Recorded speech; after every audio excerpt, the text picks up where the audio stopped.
Okay, so this lesson is not going to be, should not be difficult for you, is not meant to be difficult for you.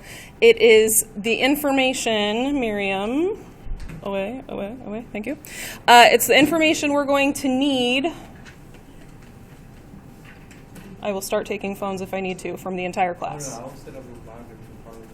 But not while I'm talking. Okay. The domain, finding the domain is going to set us up for what we need to be successful in a lesson later on. So I wanted to just practice that today so that when we practice it later on, we are not rusty, we feel confident, we can just find the domain if we need to. Now for these notes, we're going to have pictures of the graph as we find the domain because that's what we're used to. We're used to being able to see a picture of the graph to have it. Later on, what we do is we transition to the point where we are able to see the equation. We can mentally picture what the graph looks like. We no longer need to see a picture of the graph to know what it is. And then we can find the domain algebraically, which means I can look at the equation itself and I can say, oh, I can picture it in my head. I know what the domain is without even looking at the graph. Does that make sense? That's our goal. So when I give you the worksheet for today, there will not be pictures of the graphs. You will not be using a calculator because you will have the mental image of the graph in your head. Okay, that's the goal. All right, so this first one, this is just a table of values. That means that this graph is not considered to be continuous. It is kind of like this. I don't know if you can see these points very well, but this is just like random points on a graph. That's what this would look like if we graphed it.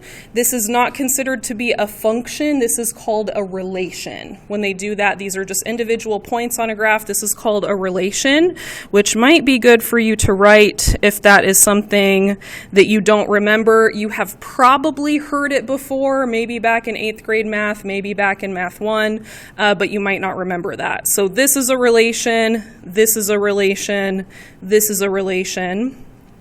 And they're not exactly what we would consider to be functions, partially because they're not like continuous the way we think of like, oh, they've got points all next to each other and they make like a curve. But also you can see like this one has 2 points on top of each other, which means it doesn't pass the vertical line test.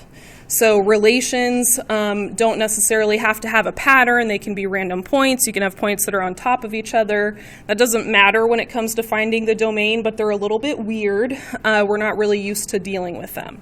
So for this, when I find the domain, typically when people find the domain for a relation, they put this little squiggly bracket, and then you just put the individual numbers that you see for the domain. We're not going to say that it's from -5 to +1 because the decimals are not included. It is just those whole number values. So I'm going to write exactly the numbers that I see for the domain. I'm going to say -5, -3, -2, -1, 1. And you don't put them in the order that you see them, you put them in numerical order. So if they were written out of order, you would put them in order when you write them down. If there's an x value that is used more than once, you only write it down once. Make sense? Okay, so what is the domain for number 2?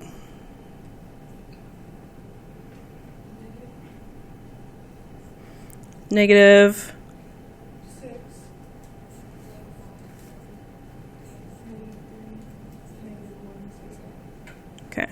So those are pretty easy. These ones, if you can see the points, they're kind of light. So -6, 0 happens twice, but we only write it once, and 3. Okay. All right.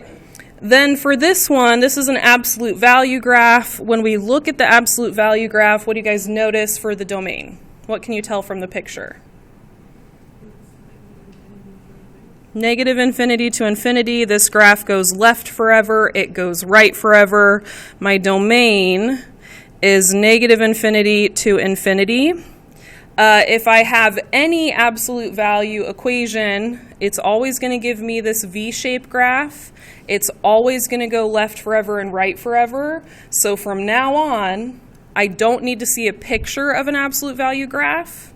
I just need to see the equation. I know that that equation is going to be a v. I know that v's go left forever and right forever. And so as soon as I see that, I go, oh, all real numbers for the domain. That's an easy one. Make sense? Okay. Next, we have a quadratic. It's a U-shaped graph. What's the domain for a U-shaped graph? Negative infinity to infinity.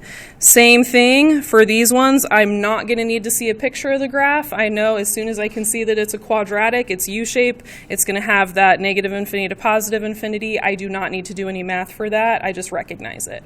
No more pictures for that one. All right, the next one, this one gets a little bit interesting. We have a square root graph. Is the square root graph as easy as the absolute value graph and the quadratic graph were? No, these ones you actually have to use your brain. So with these ones, there's a reason why square root graphs are limited, and it's because there's something that is not allowed to be done. Can somebody tell me what you're not allowed to do with the square root? No negatives, right? You can't take a negative underneath the square root. So here is the trick. We're going to write this as a note to ourselves. No negatives under square roots. So what you do is you take the portion, and this is how you do it algebraically. We already know how to do it visually. That's what we've been doing since Math 3. So if I was doing this in Math 3, I would say, oh, look, this is negative 5. Negative 5 is how far it goes to the left. Infinity is how far it goes to the right. That's what I've been doing since Math 3. Okay? If I was to do this from the equation, I would say, oh, I can't have a negative underneath the square root. So let me take the expression that's underneath the square root, and I'm going to write an inequality. I'm going to say that the expression that's underneath the square root has to be greater than 0. That means that it has to be positive. And then I'm going to think a little bit more. Can the expression underneath the square root equal 0? Can you square root 0? Wait, think about it. Can you square root 0? Is something times itself 0? Yeah, 0 times 0 is 0. So the number underneath the square root has to be bigger than 0. It has to be positive, or it could equal 0. It has to be bigger than 0, or it could equal 0. So whenever we do radical graphs, specifically square root graphs or fourth root graphs or sixth root graphs or eighth root graphs, we're going to take what's underneath the radical sign and we're going to say it's greater than or equal to 0. Now, how do I solve this for x? So it's equal to 0 already. How do I solve this for x? How do I get the x alone? I subtract the 5. So I get x is greater than or equal to negative 5. And if I was to do this the Math 3 way, I would say, okay, this number right here, the furthest to the left I can go is negative 5. The furthest to the right I can go is an arrow. That's an infinity. So if I was to do this the Math 3 way, I would say, okay, negative 5 on the left side, infinity on the right side. Infinity always gets a parenthesis. Negative 5 is a number that's actually present on the graph. I'm going to put a bracket there. If I do this algebraically, I get x is greater than or equal to negative 5. Are these two the same answer? Yeah, it's just two different ways of writing it. Does that make sense? It's two different ways of writing it. This is called interval notation. This is called set notation. Interval notation, set notation, two different ways of writing it. I want you to write your answer in interval notation. So you can do this math to solve it by hand, and then when you're done doing this math, you're just going to come over here and you're going to write it like this. Okay? All right, mathematically speaking, how do you feel about doing that by hand? Pretty good? Did it make sense? We understand where it came from? So this is one you're going to have to memorize. V-shaped graphs, those are easy. U-shaped graphs, those are easy. The square roots, we actually have to do something. Whatever's underneath the square root has to be greater than or equal to 0. Okay, let's flip the page over. This is a cubic graph. something to the third. This is a cubic graph. If we look from the left to the right, what do we notice? It's going to have infinities, right? It goes forever to the left, forever to the right, so the domain is all real numbers. Okay, so this is another graph. We don't have to do anything. We just look at it. Has every number covered. Cube root graph. Same thing. You look to the left, you look to the right. It's got all the numbers. So why would a square root graph have limitations, but a cube root graph does not? A cube root can have negatives. Why? So 2 negatives make a positive. 3 negatives make a negative. So when you're doing a square root graph, you're saying 2 numbers multiplied together, 1 number multiplied by itself, that's 2 numbers, they have to be positive. But now we're talking about 3 numbers multiplied by themselves. And so you can have 3 negative numbers multiplied to be a negative, or 3 positive numbers multiplied to be a positive. So here, the third root graph has a domain of negative infinity to infinity, but so does a 5th root graph, so does a 7th root graph, so does a 9th root graph. So all of the odd roots are going to act like this, and then all of the even roots are going to act like this. So typically we only give you a square root or a cube root, but if you ever saw one to a higher root, you would be able to do that. Does that make sense? Okay.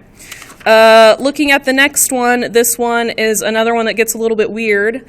What is the issue with a rational function with a fraction? What's the issue with the fraction?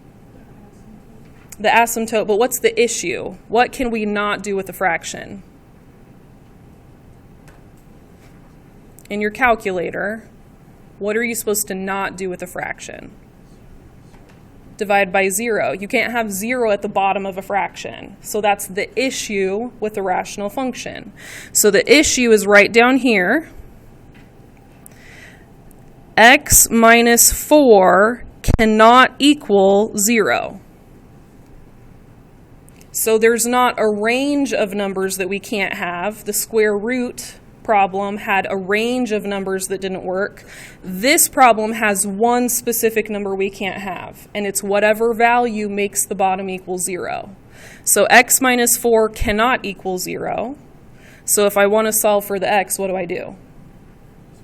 I'm going to add the 4 over to the other side, and I'm going to say x cannot equal 4. So all the numbers are fine except for 4. I have to skip the 4. So how do I write the notation for the domain where I'm skipping the 4? I want to write everything but skip the 4. Yeah? Negative infinity to 4. Okay, negative infinity to 4, parenthesis or bracket? Parenthesis.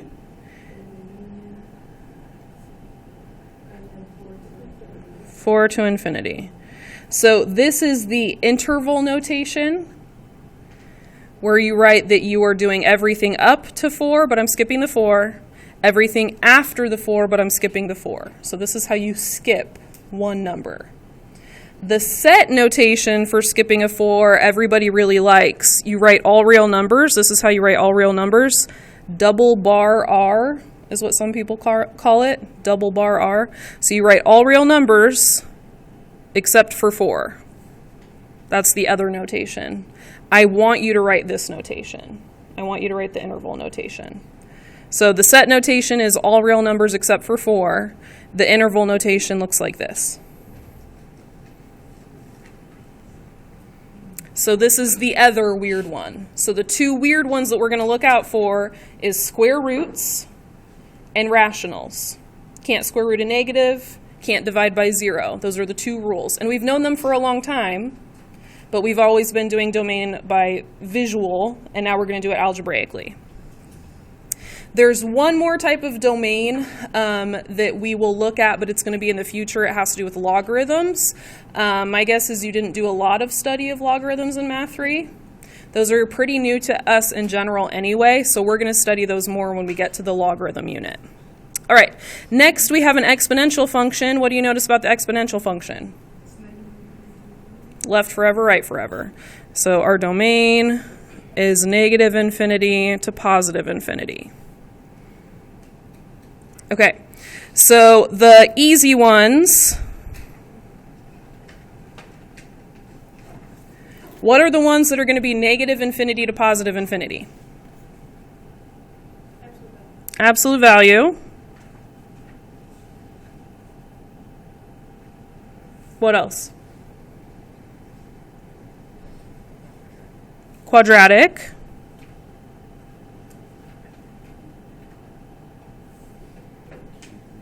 Cube root.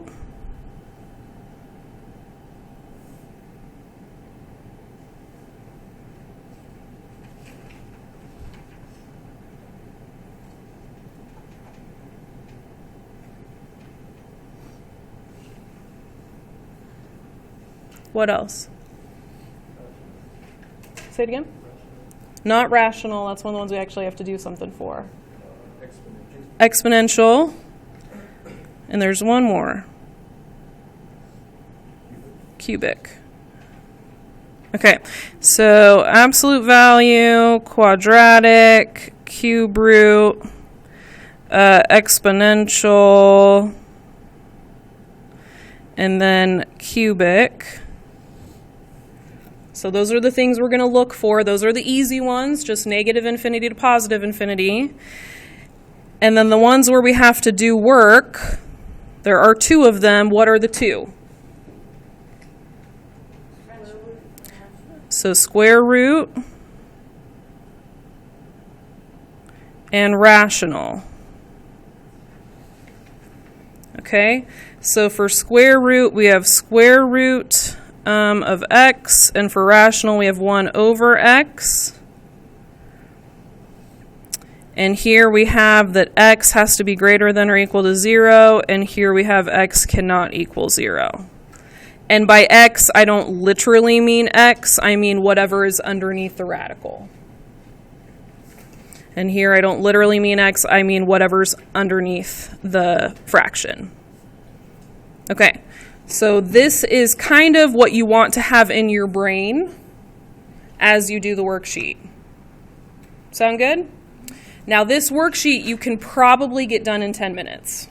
So the worksheet that I'm about to give you is going to be pretty fast. So when you're done with the worksheet, what are you guys going to work on? The thing from yesterday, and what else? Any other missing assignments you have, okay? Now, the missing work, the due date for everybody in general based on school